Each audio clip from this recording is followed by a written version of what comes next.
See, fellas, eventually you got to stop hiding behind these bad faith arguments and these bad faith talking points.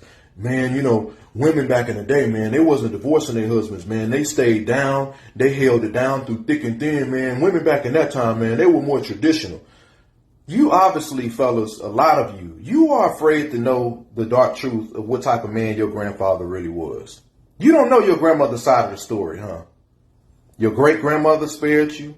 Your grandmother spared you. And depending on the age of your mama when she grew up in that time frame, she spared you from knowing the truth about your daddy. Do you understand, fellas, back in those days, women were not allowed to divorce their husbands, literally. Legally, they were not allowed to divorce their husbands.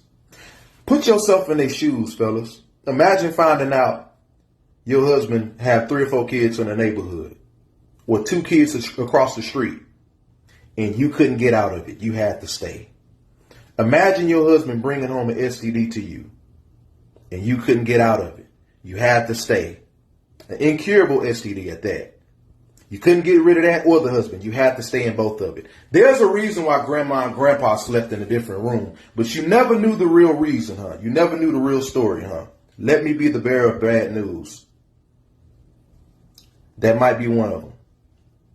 But hey, another thing, Equal Credit Opportunity Act. Back in 1974, that's not too long ago, women were finally allowed to have checking accounts by themselves. Officially, until 1974, women were finally allowed to apply for business loans. They were finally allowed to apply for a line of credit. They were finally allowed to apply for a car loan by themselves. Wasn't passed until 1974. That's how recent it was. So there's a reason why a lot of these women were telling their great granddaughters and their daughters and their so on and so forth, the women in their family, hey, get your education, do what you need to do.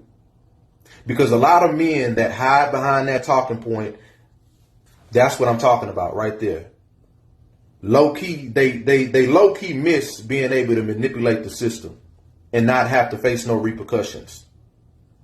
I know it hurts to hear the truth from a man, but you got to get this real truth and accountability. Because a lot of these men on these podcasts, whining and crying about women all day with bad faith arguments, men in the comment section, going back and forth with women, trolling women all day. A lot of y'all don't know nothing about nothing, but you're looking for your daddy on the internet.